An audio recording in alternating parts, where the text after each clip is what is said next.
Good evening बच्चों। आज हम डाइजेस्टिव सिस्टम पढ़ाएंगे, पाचन तंत्र। आधा पढ़े हैं हम लोग, आगे जानेंगे।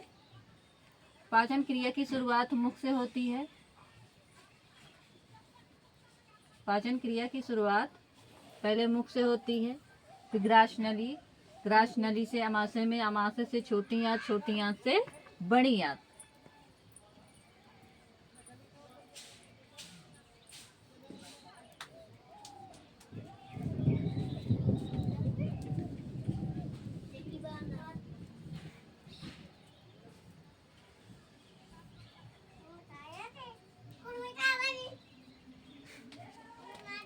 यह है मुख गुहा।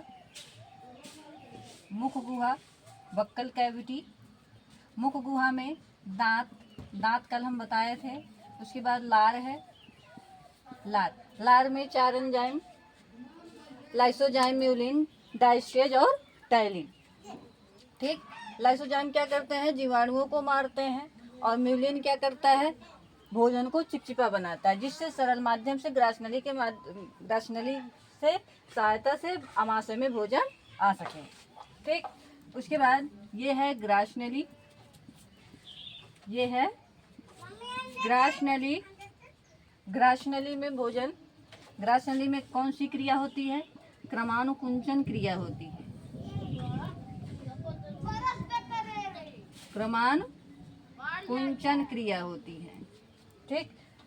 हमारी ग्रास नली फूलती और पचकती है। फूलने और पचकने की क्रिया को क्या बोलते हैं? क्रमानुकुंचन बोलते हैं। अब भोजन ग्रास नली के माध्यम से कहाँ आ गया? अमाशय में आया। ठीक। अमाशय 3 भागों में बटा हुआ है। कितने भागों में? 3 भागों में। जब भोजन पहले भाग में आता है तो यहाँ उपस्थित होता है HCl। कौन उपस्थित होता है? HCl यानी हाइड्रोक्लोरिक अम्ल। हाइड्रोक्लोरिक अम्ल ये क्या करता है? भोजन में उपस्थित जीवाणुओं को मारता है। भोजन में उपस्थित जीवाणुओं को मारता है। जीवाणुओं को मारता है और भोजन को क्या करता है? अम्लीय बनाने का काम करता है। भोजन को अम्लीय बनाता है। क्या करता है? भोजन को अम्लीय बनाता है। ठीक।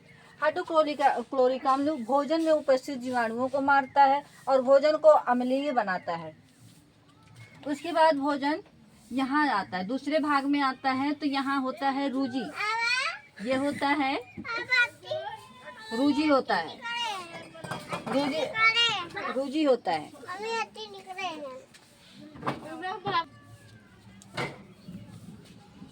दूसरे भाग में जब भोजन आता है तो यहाँ रूजी होता है। रूजी क्या करता है? भोजन को पकड़ कर रखता है। ये पचाने का काम करता है। रूजी पचाने का काम करता है। ये भोजन को पकड़कर 4 घंटे रखेगा और कभी कभी जब भोजन पच जाता है तो हमारे पेट में बहुत तेज दर्द करने लगता है। इससे रूजी क्या होती है? खड़ी हो जाती है, तभी हमारे पेट में दर्द करने लगता है। ठीक। अब उसके बाद इस तीसरे वाले भाग में आते हैं। तीसरे वाले में 2 थैले होते हैं, जिसको हम जठर ग्रंथि बोलते हैं। क्या बोलते हैं? जठर ग्रंथि बोलते हैं। जठर ग्रंथि से जठर रस निकलता है। क्या? जठर रस निकलता है। जठर रस में 2 एंजाइम निकलते हैं, रेनिन और पेप्सिन। रेनिन और पेप्सिन।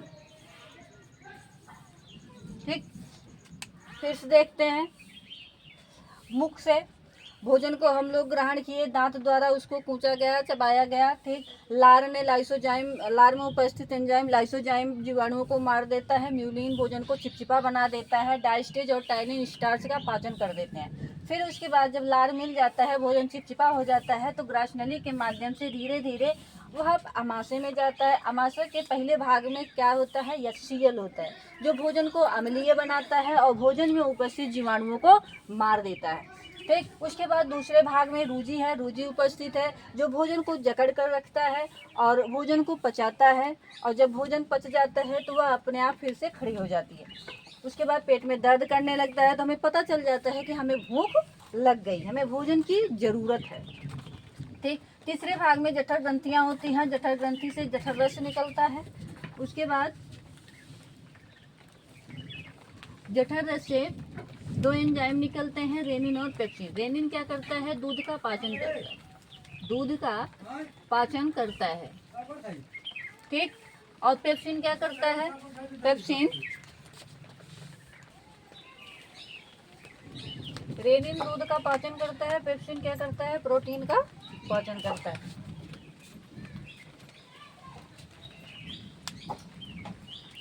उसके बाद यह छोटी आंत में आता है। छोटी आंत 3 भागों में बटा होता है। छोटी आंत 3 भागों में बटा होता है।